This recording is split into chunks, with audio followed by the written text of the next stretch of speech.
Welcome, everyone. Thank you for joining us today. We will get started shortly. As you've noticed, everyone will be muted, and we will try to keep our cameras off to preserve bandwidth. And if you have questions, please put them in the chat, and I will make sure to relay them to our speaker today. We have saved time. We have a saved time at the end for questions. So, and our guest is very excited to be answering your questions today. And so if you are not muted, I will either mute you or ask you to mute out of respect for our speaker today.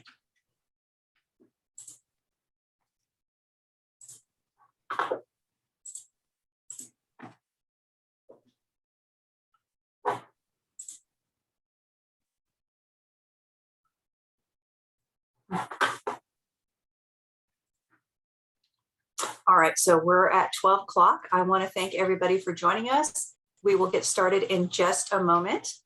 Just a little housekeeping. I just want to remind everybody that you will be asked to be muted and have your cameras off. So out of respect for our speaker, if you have questions, please use the chat function that should be in the bottom bar of your screen. You can add your questions there at any time, and I will be monitoring the chat and make sure to share those questions with Brad once he finishes his presentation. His presentation should be about 35 minutes, which will leave us plenty of time for questions at the end.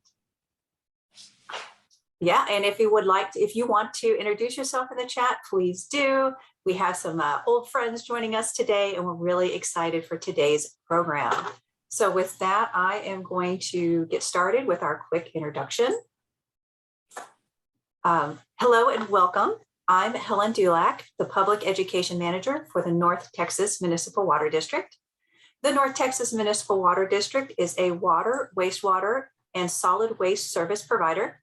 We provide water to 2 million people across 10 counties in North Texas. Conserving water is very important in North Texas, especially during our hot, dry summers, when water use increases by 50%, mainly due to outdoor watering. This is why the North Texas Municipal Water District has teamed up with Texas A&M AgriLife on this series of virtual classes to help you have a healthy landscape while using our most precious resource, water, as wisely as possible. As a thank you, we're having a native plant giveaway. I'll speak to this at the end of the webinar. Information and on the giveaway and information on all the classes in this series are available at ntmwd.com/classes. I'll also put that link in the chat. This session is being recorded, and our hope is to have it posted to the NTMWD YouTube page. Out of respect for our presenter, please keep your mic muted. Your video is off to conserve bandwidth. Our speaker is looking forward to answering your questions, so please type those into the chat. It is my pleasure to introduce Brad Voss. Brad is the County Extension Agent for Horticulture with Texas A&M AgriLife Extension in Collin County. In this role, he provides research-based information and educational programs to residents, owners, and horticultural producers in Collin County. He holds a BS with honors in agricultural sciences and an MS in agricultural sciences from Texas A&M University Commerce. His specialties are soil science and fertility, plant nutrition, and integrated pest management. So let's get started. Brad, please share your screen and I will monitor the chat for questions. Perfect. Sounds good. Well, Helen, thank you very much for that introduction. Thank you, everybody, for joining us. North Texas Municipal Water District asked me to present today about drought proofing your landscape. And this is something that I absolutely love because I am downright mean to my own landscape. I don't like watering it to the point that I don't.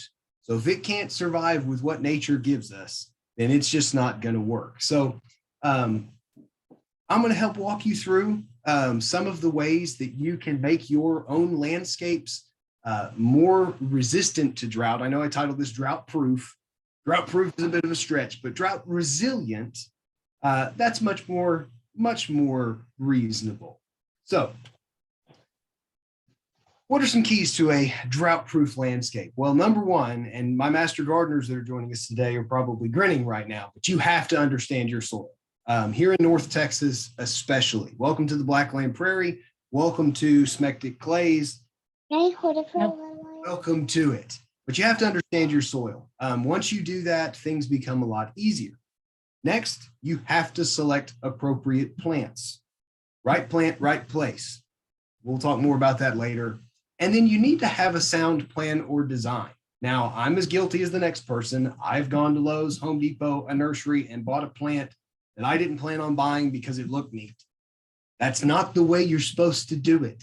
You should have an idea of where you are going to put plants in your landscape so that you can make sure that you don't put the right plant in the wrong place or the wrong plant in the wrong place or other mixtures of those two things. If you do this, you are well on your way to a thriving landscape. And that's before we even talk about watering and water usage. Now, as we go through this, I've got some things for you to keep in mind. Number one, and these are concepts that will serve you well. Healthy roots equal healthy plants. Healthy roots equal healthy plants. A lot of people tend to lose sight of that. But if you have a strong root system, generally speaking, you will have a strong plant as well. Put your soil to work for you. Sadly, soil is often overlooked. A lot of times it's given the misnomer of dirt. And soil is not dirt. That's what you track into your house. Put your soil to work for you. Right plant, right place. Right plant, right place, right plant, right place. Say that 40,000 times in a row, in a hurry. Hammer that home. And then water only when necessary. This is not necessarily when you think it should be, but water only when necessary. My nan used to have a saying, sometimes you have to be cruel to be kind. That applies to plants an awful lot. Make them work, and you will be better served for it. So let's get to know our soils here in North Texas. Welcome to the wide, wide world of clay soils. Buckle up. So first and foremost, what is soil? Well, it's not dirt. That's something we've already established. But soil is a dynamic, natural medium that's composed of mineral and organic solids, gases, liquids, and living organisms, which can serve as a medium for plant growth. Your soil is a living, breathing thing. It's not just the mineral particles. It's not just compost. It's alive, and you need to treat it as though it's alive. You need to take care of your soil, and it will take care of you. Now, I said when we started, welcome to the wide, wide world of clays. So you've heard you had a clay. Well, that's your soil texture. And that is simply, speaking, it's the proportion of sand, silt, and clay particles in the soil. Basically, if you look at this soil texture triangle on the left-hand side, it means that we're somewhere north of this red line. Most of us are hovering in this blue end of the triangle where we just have clay. We don't have a silty clay. We don't have a clay loam. Some of us are lucky. But it's just simply the proportion of these different size particles. Sand, it is what it says it is. We've all seen play sand. We've all felt it. It's loose, it's gritty. And if you get it wet and try to mash it in your hand, it does not form a cast. It just falls apart. Then there's silt. And this is going from large to smallest, okay? So silt, it will feel smooth. But when you get it wet, it's not sticky. Clay is sticky. It's plastic. Think about making a pot out of it. The characteristics of clay is what allows us to shape it. Now, you can determine texture by feel. And if you follow the link to that YouTube video, there's a terrific video about what's known as forming a ribbon. And essentially, you just get some wet soil in your hand and you smush it between your index finger and thumb. And depending on how long of a ribbon you form, can give you an idea of the proportion of these different particles. Well, that's neat. I'm a soil nerd, FYI, but I'm a soil nerd with a capital N. I'm going to turn y'all into soil nerds with a lowercase n, at least for today. So now you know what it means when you have a clay, and that's all well and good. But how's it put together? Now that you have a clay, this is more important. Soil structure is how those different particles that make up the clay are arranged and held together. Right? Now, ideally, we want about 50% solids and 50% pore space. Now we can talk about organic matter, which is going to become critical later on. Soil texture, we don't talk about organic matter, it's simply those mineral solids. But here we are now including organic matter. Organic matter plays a critical role in building soil structure. The whole purpose here, with this empty space, this pore space, that's where water, that's where air, and that's where plant roots grow. Compaction kills. That's another one. I could have put that one earlier on too, is compaction kills. The other thing that this pore space does is it provides a habitat for soil microbes, and we need those. For all the pathogens that are in the soil, generally speaking, there are beneficial microorganisms that sort of combat those. So we want to build a happy, healthy, thriving soil that's going to grow healthy, thriving plants, right? Now, let's talk about soil, water, and heavy clay, because this is really where most folks stumble in North Texas. I told Helen before we got started, I think I spend about half of my time telling people to quit watering their plants, and that might be a conservative number. Water management in clay is challenging until you understand it. And then, once that light bulb goes on, it's like, oh, and that's when you get to put your soil to work for you, because you can really get a lot out of these heavy clays that we have in North Texas. So clay particles like to form sheets. Think of a stack of unlined paper plates. And now take yourself an imaginary pitcher of water and pour it over the top of that stack of paper plates. Well, where do you think the majority of that water is going to go? Most of it's just going to splash off the top. It's going to run off the sides. Maybe a little bit will stay on top of that top plate and start to soak through. A little bit will soak down the sides where it's splashed over. That's one of our monsoon-like spring rains. Most of the water we get runs right off the surface because it can't infiltrate down into the soil. Now, the outside of that stack of paper plates are those big, gigantic cracks that we get, the kind you can use dogs, small children, every 10 millimeter socket that you need, everything. So some water is going to make its way into the soil and then percolate out from there. Maybe some of that water that wicked into the sides of those plates is now in between those plates. Well, who's ever been to a picnic and, you hand, the person behind you in line, you hand them a stack of, a plate, here's a plate. And they go, well, actually, I've got about 6 plates here, really. Well, if you can't even get the plates apart, how in the world do you think you're going to get to the water that's stored in there? The same thing is true in our heavy clays. I've got my presentation over here. So if I'm pointing like this, I'm not crazy. That's just where I have my presentation sitting. The water that's stored in our clays, when they are compacted, can be very, very, very difficult to get to. Sometimes it's even impossible. So we will have soil moisture, but it's not plant available, right? What we want to try to do is maximize our plant available water, our PAW, P-A-W. And that is the water that is actually in the soil that is readily available for plants to take up and use. One of the ways that we do that is by building good soil structure and increasing the porosity of our soil. All is not lost. We add organic matter. Organic matter is the magical substance that we use here in our North Texas clay soils to help build better structure. As organic matter decays, it causes clay particles to clump up and aggregate as opposed to forming sheets. So you wind up with dirt clods instead of those paper plates that I talked about earlier. At the same time, this is increasing porosity, right? So you're getting better aeration of the soil. So there's more actual open space where air and water can live, as well as plant roots and those microorganisms that we need. Also, this increased porosity allows for better drainage. So in the springtime, where we have got more water than we know what to do with, this organic matter is going to help that excess water drain away. All right. Now, I have put here that it improves water holding capacity. Yes. Now, some people say we don't want to hold more water in our clays. We already have too much. No, you want to hold more plant available water. We don't want water that plants can't get to. That's of no use to us at all. We want to increase that PAW. And then, as I said, it's also going to improve the health of the soil microbiome. You want a healthy living soil, okay? Now, we're going to use compost, fully finished, high-quality plant-derived compost. It shouldn't have any large undecomposed chunks in it. It should be dark in color. If you smell it, it really shouldn't smell like much of anything. It might have a faint earthy smell to it. And then if you rub it between your hands and let it fall away, what you should be left with is just a little thin film of humus, okay? Now, You can buy humus at the store as well. Use compost. Humus is broken down to the point that it's resisting further breakdown. And that's not really what we want. We want this organic matter, this compost, to break down further in the soil, because that decomposition is what's going to help build soil structure. Does that make sense?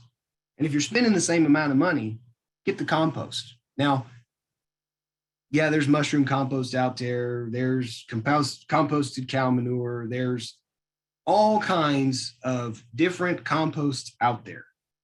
You just want compost. You don't need any of that. Think of it this way. If you have a broad variety of materials within that compost, you also have a much broader variety of nutrients that are going to be going back into the soil. Okay, does that make sense? Now, the nose rule. If your compost smells bad, it's not finished and it shouldn't be used. If it smells funky, it probably is, and get a different product. I've bought product from all over the place, from nurseries, the big box stores, feed stores, in bulk. And for the most part, you can get good quality products anywhere. You just need to check it first. If it stinks, pass, okay? Next thing we're going to do is we're going to mulch our plants after they're in. This is the way that we continue to add organic matter over time, because this hardwood mulch, shredded hardwood mulch, is going to decay. Now, we recommend 3 inches of shredded hardwood mulch that's going to knit together in sort of a brush pile effect. If you can see my fingers here, as I move them around, you can tell there's space in there. You want this brush pile because you need your mulch to breathe a little bit. If you have too thick of a mulch layer, say greater than 3 inches, or it compacts itself, you can suddenly form an impermeable barrier that's going to suffocate your soil. So maybe you'll hold on to too much water. Maybe you will prevent water from making its way to the soil.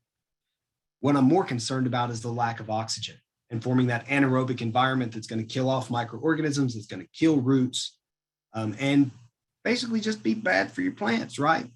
Now, be sure to leave 6 inches between mulch and the trunks of woody perennials. For me, that's basically the palm of my hand to the thumb, and I can just go down and that's my personal rule of thumb for mulching. And that works well. You just want to make sure that root collar on those woody perennials can breathe. We kill trees and shrubs at an unbelievably fast rate because landscapers and companies install bubblers right next to the trunk, and then they water right next to the trunk, and we simply drown them. And it takes very little time.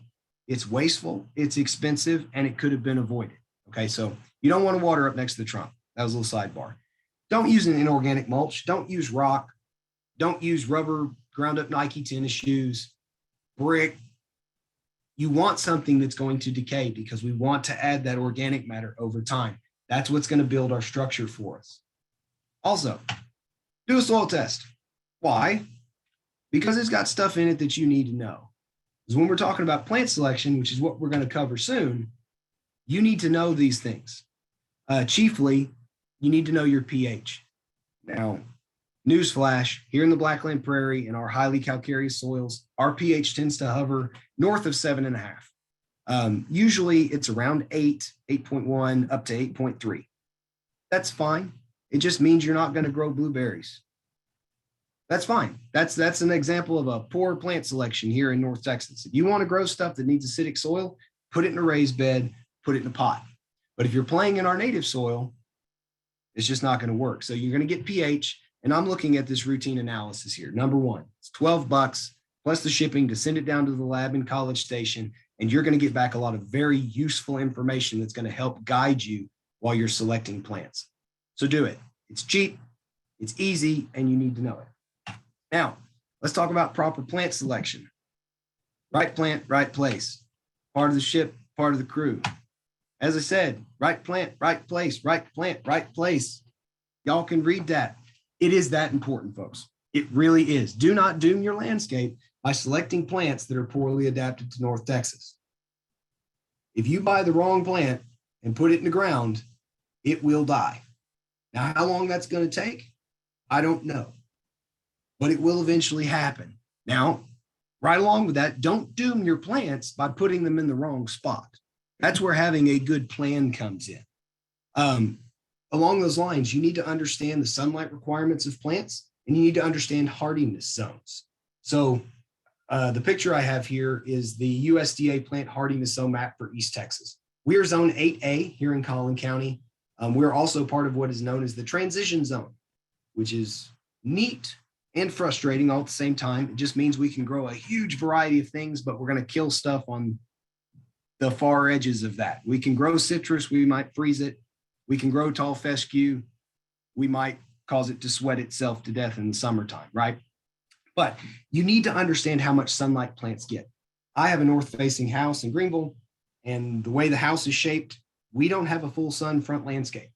And some of the plants that were installed by the builder really wanted that full sun. And as a result, they're kind of leaning away from the house, trying to get to that sunlight. And it's, while I can live with it, my other half would prefer they didn't do that. So we're probably going to be working on that.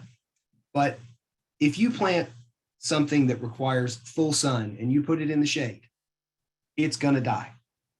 At some point, it's going to die. You see this with turf grass. Trees and turf grass don't mix. Over time, eventually the tree will shade out full sun turf grass like Bermuda in the center. And there's nothing we can do about that. You can only thin your tree so much. So you need to understand the sunlight requirements, and you need to understand the area that you're going to be planting so that you can, one, be honest with yourself because you want it to work. It's all about that budget. Plant materials are expensive right now. So make sure you're buying the right plant at the right place. And as I said earlier, make sure when you're buying a plant, you already have a spot in mind for it. Understand pH. We have an alkaline soil here. If you see a plant tag that says it requires acidic soil or does not tolerate alkaline soils, that's not a good plant selection. Okay, and you can pass on that. Next, understand how big plants grow. I speak to a lot of people that don't understand that dwarf hollies will still get to be 6 to 8 feet tall in some cases.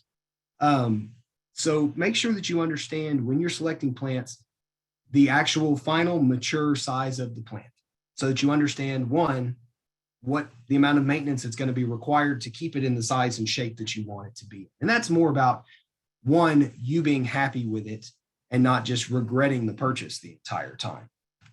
Now, select less thirsty plants. We're here to drought proof a landscape. And for me, excuse me, that means you're not selecting plants that require a lot of water to maintain. So select native or adapted plants. With that, and we're, Helen mentioned we're doing a native plant giveaway. Native is not always the answer. I do talk to a lot of folks that they only want native plants in their landscape. And well, that's fine. It's not for everyone. There are lots of adapted plants that will do very, very well in our landscape. So having a mixture generally will give you a better result because you have more options. You have more options to craft your design, which I'm a fan of. And remember, just because something is native to Texas does not mean that it is native to North Texas. Texas is a big place. It's a diverse state. Things that grow way out in Big Bend and stuff that grows way east in the swamps probably aren't going to do very well here in North Texas. So just because something is advertised as a Texas native does not mean that it's going to do well here in North Texas. That's, again, roll through the tags. Can it handle poor drainage? Can it handle high pH? What's the sunlight requirement? How big does it get? Most plants will give you a water requirement. I have one thirsty plant in the landscape, and it's a hydrangea. It's a floral hydrangea, and it is extremely thirsty. That is an example that does not jive with selecting less thirsty plants. Okay. It's the only thing in my landscape that I have to water. You think I need to water this yucca that's here in this picture? If anything, if it could speak, it would tell you, go away with the garden hose. I don't want it. I don't need it. Right. It is okay to be mean to your plants. Most of us are not nearly mean enough to them. Overwatering is a chronic problem here in North Texas. We flood so many plants because people don't understand the amount of water that our clay soils can hold on to. And that's where I tell you, put your soils to work for you.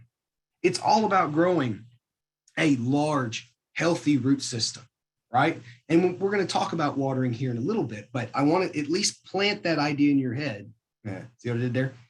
That you want to grow a large, robust root system, because that root system is what's going to allow that plant in August, September, when we haven't had any rain and you haven't watered, to reach water that is a foot, 18 inches, 24 inches below the soil surface. As long as that plant has roots down there, it's still accessing that water and it's still going to do just fine, right? But if you're watering heavily and frequently and you only have roots 4 to 6 inches deep, well, when we dry down and the taps turn off, that's when that becomes a problem, okay? Now, there are some tools available that can help you select plants. The two that leap to mind for me that I use quite often is Texas Smartscape, which is a wonderful website that's put together by the North Texas Council of Governments. There are several municipalities as well. It has a plant index that is searchable by a number of different criteria. I love this website. I absolutely love it. It has tons and tons of plants on it. It has landscape design tools that can help walk you through how to make a landscape design. I am not a landscape designer, but I'm a good enough landscape designer to do my work at my house. I am competent enough to go, okay, this shrub is going to reach 4 feet around, 8 feet tall. Well, I can't put it in front of a window, right? And that's what their tools are designed to do. So you can set your search criteria to weed out low, very low water requirements and see what's there. You can search by bloom color. You can search by overall size and dimension. So if you are working in a constricted space, you can still find plants that fit within that, right? Then we have our Earth-Kind Plant Selector. Now, there are good plants within the Earth-Kind Plant Selector. However, you need to read that second link there about that underneath the Earth-Kind Plant Selector link, because there are plants within there that are not good selections, but the Earth-Kind Selector contained everything that was from the Earth-Kind trials that were run. Okay, so you need to read through that so you can understand how to read the rating scale of the plants there. As I said, I usually direct folks to the Texas Smartscape because it pretty much includes all the plants that are in the Earth-Kind Plant Selector anyways, and it's just a little bit easier to use, okay? Now, the elephant in the room, since we're talking about drought, when do I water? Don't drown your plants. No, really. It's easy to do, trust me. It is way too easy to do. In fact, I have not watered my yard this year, and it's as green and as happy and as thick and luscious as you could believe. Now, it is Bermuda grass. It's one of the reasons that I love Bermuda grass. But I haven't watered. I haven't watered my landscape at all. And things are growing, things are blooming. But I've selected plants that don't need water. They can grow root systems. They are accessing water that was laid down in May and the rains that we had back then, okay? So, fun fact, the symptoms of overwatering are almost identical to drought stress. If I had a nickel for every time somebody said, well, it looked like it was dying, it was losing leaves, so I poured the water to it. It was already receiving too much, right? Folks that are watering in April and May, no, you don't need to. Unless you are laying sod, and that's a little bit early anyways, you don't need to be watering, okay? It's wasteful and it's unnecessary. And it's not good for your plants anyways, all right? You only water when it's necessary. I want you to water when the top few inches of soil go dry, right? Now, you can use the analog moisture meter, which is your finger, and you simply feel down and you feel where the soil is moist and when it's dry. Now, granted, in Texas, that's a good way to break your finger later in the year, like right now. But you can also use what's called a moisture meter, which is a handy little device. I think I spent $13 on mine, and it's a metal probe with a meter, a plastic meter on top that has a gauge on it. It says dry, moist, and wet. You only water when that needle is reading dry. Now, Chase has a neat one. Chase is the ag agent here in Collin County. He says he loves his because it's shaped like a frog. Get whatever shape you want. But you only water when that meter is reading dry, and that's after you get below the first 2 to 3 inches of soil. It's okay for that top layer to dry out periodically, okay?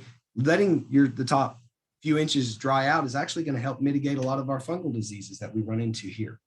Remember, waterlogged soils kill roots. That pore space I mentioned earlier, we want about half of that to be water and half of it to be air. Well, if all of it is water, there's no air. And you can asphyxiate plant roots and you kill them off. Remember, healthy roots equal healthy plants. See, it's all tying together now, right? Waterlogged soils also encourages the growth of fungal diseases. It encourages our root rots, it encourages take-all root rot. Most of the lawn spot problems that we have, they stem from overwatering here in North Texas. Folks are watering multiple times a week. They don't need to. They don't need to. Put your soil to work for you. Open it up, make it work for you. So let's talk about watering shrubs and trees. Check my time real quick, because I want to make sure I have time to answer questions. Generally speaking, plants are more tolerant of too little water than too much. If you let a plant dry out periodically, that's okay. If you flood a plant to the point that it starts shedding leaves and you're losing roots, that is much more difficult to recover from, okay? Remember that, please. I want you to water deeply and infrequently. Deeply and infrequently, because this is what's going to encourage that extensive root growth. You want those plants to have to work for their water. Be mean to them.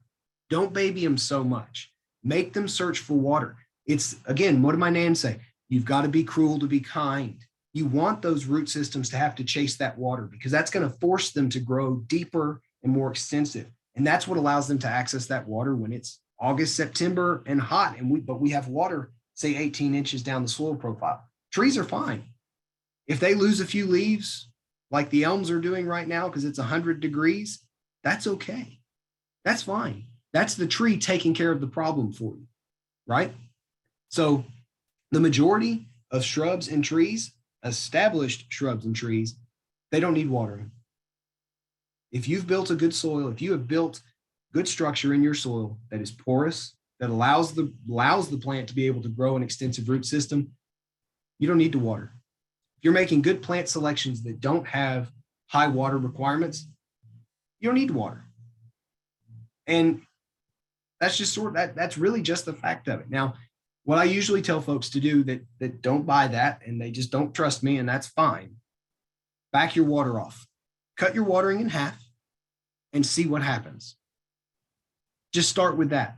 And then gradually keep backing your water off until you reach a point that you are still happy with your landscape. For a lot of people, they'll realize, wow, I never water.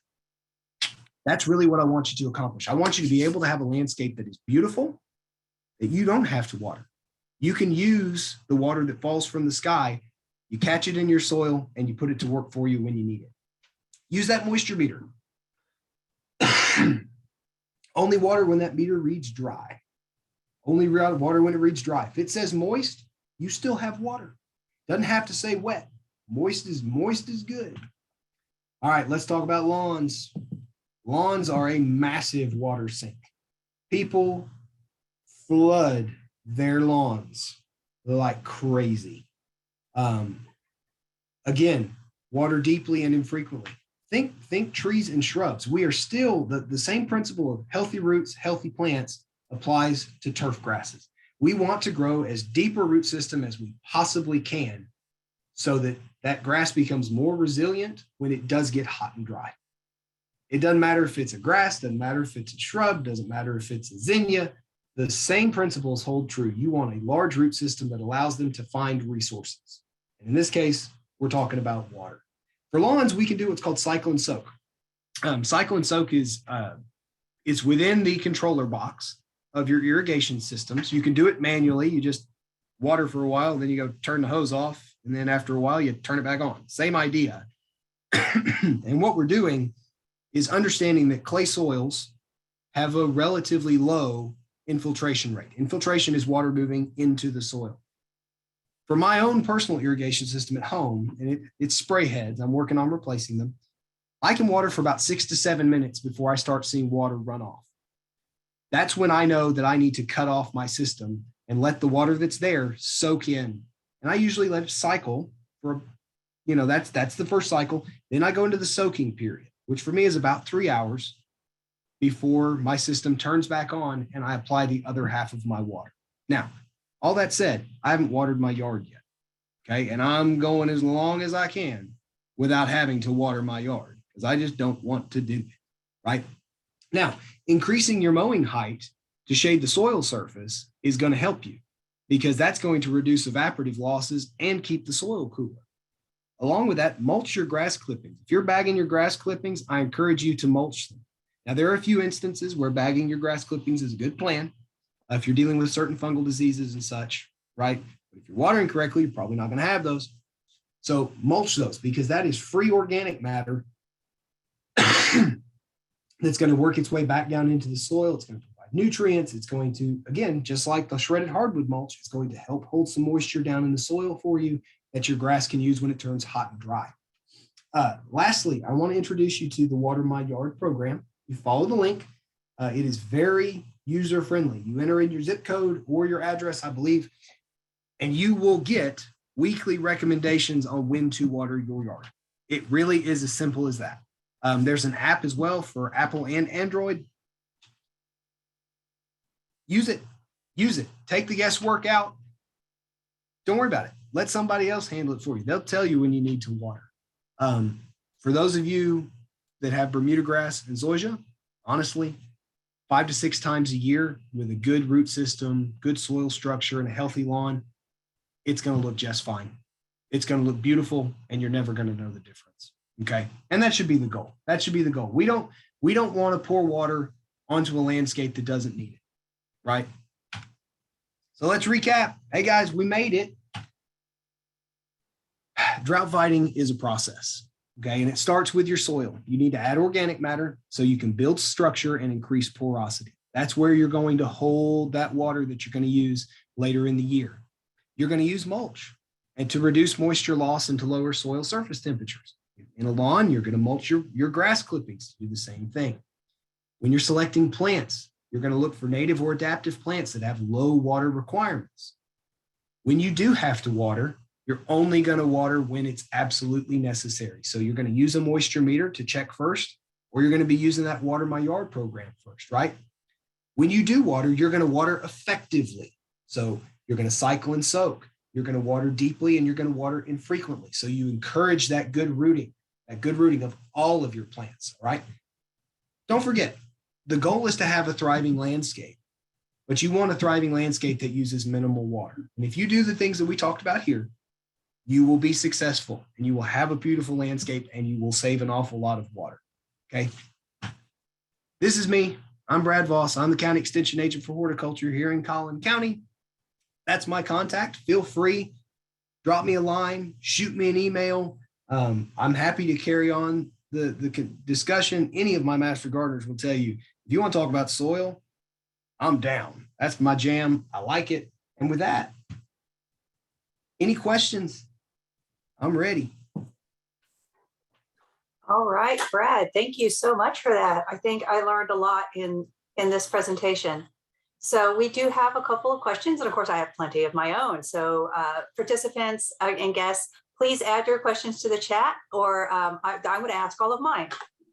So our first question is, you talked a lot about compost and the benefits of compost. We had a question about making compost from scraps at home. Is that a good idea? And how can we learn more on how to do that? Yes. So composting at home is a good idea, provided you have enough materials to make a compost pile. So the minimum size for a home compost pile is a cubic yard. Any smaller than that, you're not really going to hold enough heat to get effective decomposition, right? And then it's all about material selection. So if you don't want to use dairy, things that are high in fat, meat, oils, things that are just difficult to break down. If you have nothing but grass clippings, that's not a broad enough variety. You need a mixture of browns and greens, carbons and nitrogens, and you need them in the right ratio. And I do have some resources for that that I can send to folks. But it's all about having balance and having the right materials to build that pile. So I would encourage you to, if you have the stuff for it, go for it. I don't compost at home, but that's because my other half doesn't want a compost pile in the backyard. That was a hard no. So having a spot having enough materials and then having those materials in the right balance is key, but you can absolutely make your own compost at home. Absolutely, you can. All right, thank you for that. I compost and I enjoy it a lot. I do. There are different kinds of different methods to compost. So I do vermicomposting inside my house, and I personally use a compost tumbler because my dog really loves to help me compost, so much so that sometimes she gets a little overexuberant and a little sick. So I use a tumbler to keep her out of it, even though she wants to help me very, very much. Gotcha. So Brad, we're looking forward to some of those resources and having everyone determine the best compost method for them. Sure. All right. So I'm going to get to everybody's questions. The next one I'm going to read is, you mentioned having a routine analysis done. I believe Jamie is asking about the soil testing. Where do you recommend having that analysis done? I recommend the AgriLife Extension Soil Testing Lab down in College Station. Now, it's very affordable. For that routine analysis, you're talking $12 plus the shipping to get it down. I've yet to find a soil lab that is cheaper than that. I had somebody reach out to me and I told them to do a soil test and they said, I'm not spending $300. Well, they'd found somebody doing engineering testing. And I was like, you don't need the shear strength of your soil, man. Like you need to hear $12. So use our lab down in College Station. They will email the test results back to you. They are very user-friendly. Like your fertilizer recommendations will be given back to you in terms of pound of nutrient. So it translates straight to a fertilizer bag and you can do the napkin math there. Also, because they're email, you can forward them on to your local county extension agent and then call them and say, hey, can we go over this together? Which is also very, very nice. So just use our lab. It's affordable. It's easy. The instructions are attached to the submittal form. So if you just Google soil testing TAMU, it will bring you right up to that testing lab. You can go to the forms, pick one out. Instructions are included with it. If you have any questions about soil testing, contact your local extension agent. We're part of our job. We're here to help walk you through that process. It's not difficult. And far too many people do soil tests. Everybody should at least one time to get an idea of what they're doing. Yeah, and you're absolutely right that the test results can be a little confusing to read because I think doesn't it talk to you about what is needed? Like it looks at what you have in your soil and about the extra things you need to add to it. It does, but our soil lab, one of the great things about ours that I have seen other soil labs do not do is they don't just give you what's there. They give you a recommendation on what to add. So it will tell you, you need this many pounds of this nutrient, this many pounds of this, and so on and so on and so on. There are other soil labs out there that will give you an analysis of what's in the soil, but they don't give you a recommendation on what to add. So that's from a homeowner standpoint, I prefer our lab for that reason. All right, so we have another question, and this is from April, and it's a little lengthy, so I'm going to read it to you. And also, everybody else, please add your questions to the chat. Brad is, we have a fantastic opportunity to ask Brad almost anything because he can probably answer it. Okay, so from April, I currently do all of my gardening in pots or containers, such as cherry tomatoes, bell peppers, cone flowers, rosemary, and lavender. All of these require full sun, but it seems like when they're in direct sun right now, it's hurting them. Should I move them to a more shaded area? Should I use a moisture meter as well for potted plants? All right, so let me start with the easiest thing first. Use the moisture meter, absolutely, because I believe what you're seeing is a lack of moisture. Those pots when they're in the full sun, and this is container gardening in Texas in the summertime is difficult when we get this hot because, when you have the soil, use my phone here. If this is the soil surface, you're only getting ambient air, temperature at the soil surface. So down here is fairly insulated. On a pot, using ye old coffee mug, you have hot air all around here. So you're actually warming that soil from all sides. So pots tend to dry out. Things like tomatoes, peppers, really large vegetables that require large amounts of water. I use pots that are probably 20 to 24 inches across and 18 to 20 inches deep at a minimum to make sure that you can retain enough moisture through the heat of the day. And those are still being watered almost every day to make sure that moisture level stays consistent. Things like the coneflowers, they do spectacularly well in our native soil. So I would encourage you to try some of them in your native soil here. I think you'd love it. But it's probably the same thing. You have such a large plant, beyond the scope, here it goes there, that there's not enough root system within that pot to take up enough water to support it, if that makes sense.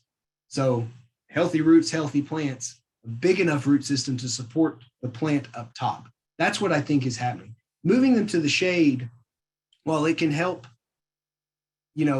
slow down moisture loss, if they don't get enough sunlight, then you're going to add another problem, which is they're not getting enough sunlight, so they're not making enough, they're not photosynthesizing enough. So if you can still meet the sunlight requirement, minimum sunlight requirement, and get them some additional shade, say in the afternoon, that will help you out some. But I really think the bulk of your issue is probably they get thirsty during the day and they look terrible as a result. I mean, that most of us wilt during the afternoons here in Texas, myself included, but I perk up at night when the sun goes down. All right. Okay. And thank you for the great information. Cool. Thank you. Okay. And we have Jamie is asking, this is her first time to learn about a county extension agent. Yes. Spread the word. Spread the word. I'm glad I got to introduce you guys.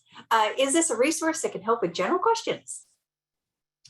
For the most part. So AgriLife Extension, which extension is in general, cooperative extension, that idea goes back to 1865 with the land grant universities. And the basic premise was we need to further agriculture. We need to do research in agriculture so we can better produce. And then around the turn of the century, Texas A&M down here in Texas, we started cooperative extension. And the goal was, well, we're doing all this research at the university level, but it's not making its way to the consumer. It's not making its way to the public. So extension literally was an extension of the university to get the information to the people that need it. And we still do that. In my case, I handle all of the home horticultural stuff here in Collin County. We have 3 other agents in Collin County. So we have an ag and natural resources agent. That's Chase Brook. We share a wall. He handles majority of agriculture, so cattle, range management, crop production. Here in Collin County, we have a 4-H and youth development agent, Amanda Parks, and she's just that. She handles the 4-H program here, as well as school programs. She works with Chase and myself doing school gardens and things like that. And then we have a family and consumer health agent, Brittany Martin, and they handle, honestly, a lot of the home ec stuff, as well as, living with diabetes, blood pressure management, healthy diet, and just basic general good healthcare practice. And everything that we do is based on research done at the university level. So you saw it in my bio, we give research-based advice and best practices to people. So we're educators and we're giving you stuff based on replicated research.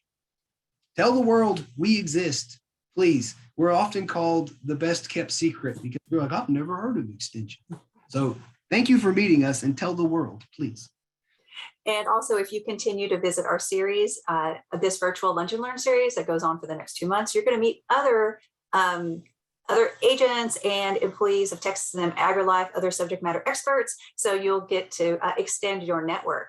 All right, Brad, I think this is going to be our last question before we wrap up.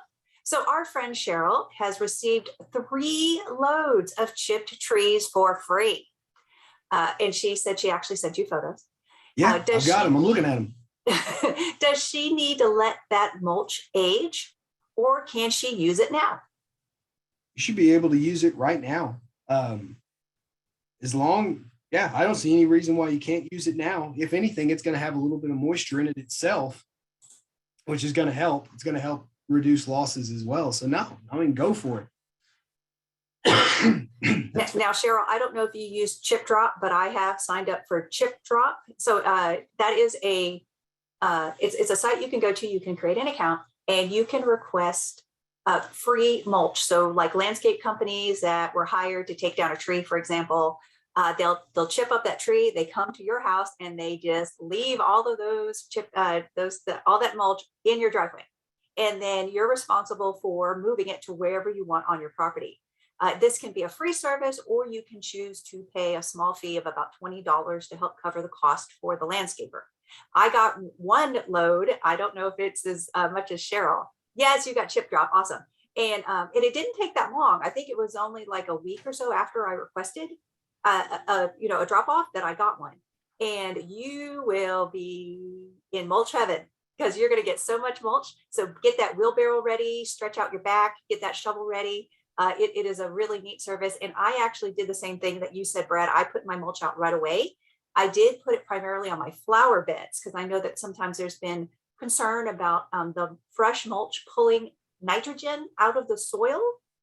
So I did not use it that much in my vegetable bed. I used it a little bit, but primarily in my flower beds. And I did do that really thick layer like you talked about. And to my surprise and great, and I was so happy, it really helped a lot with weed suppression. Absolutely. Absolutely. And so you hit on something, that mulch pulling nutrients away from the soil. This is the reason that you don't till mulch in, because it absolutely will. When we talked about compost earlier, I said fully finished plant-derived compost. Fully finished compost means it's no longer pulling any nutrients out to help the microbes break it down. It's now giving nutrition back. If you till mulch in, that's just like starting the composting process from the beginning. And you can pull nutrients away from it. So you want to use just mulch on top and compost down below. Compost once, mulch forever. That's great, great advice. All right, so I want to thank Brad so much for being our guest speaker today. I think we all learned a lot. And if you would like, you could put your thank yous and kudos to Brad in the chat. And I just want to remind everybody about our native plant giveaway. So how this works is that every time you attend one of these sessions in our series, you get an entry into our native plant giveaway. So at the end there's a total of 7 classes. So you could have as many as 7 entries into the drawing. After the last session, which is going to be in August, I will draw winners, and those winners will receive up to 5 native plants in 1-gallon containers. Now, you do need to be willing to come to Wiley, Texas to pick them up. Unfortunately, we are not able to deliver the plants to you. So if you live in or near Collin County, or you're willing to drive to Wiley if you are a winner, then this contest is going to be great for you. And you will be, if you are chosen as one of the winners, there will be more than one winner. Then you'll receive an email and just respond to it in a couple of days, and we'll work out all those arrangements. So Brad, you are getting lots of thank yous, great information, a great refresher, and loved your presentation and all that excellent information. So thank you, Brad. And also, if anyone else is interested in our other classes, please visit ntmwd.com/classes. All of those classes are in there, and more details about that native plant giveaway are also available. So we look forward to seeing you on our next one, which is going to be June 28th. It's Green with Envy, Getting to Know North Texas Turfgrass. That's going to be taught by Dr. Becky Bolin with Texas A&M AgriLife. She is a turfgrass expert, and her Twitter handle is Texas Waterwoman, I believe. So she is all about saving water. So this is going to be a great session for you to learn how to have that healthy turf that Brad was talking about, and manage your water bill and save that most precious resource of water. So thank you all very much. And I hope to see you on June 28th. Thank you all. Thanks, everybody. Y'all take care.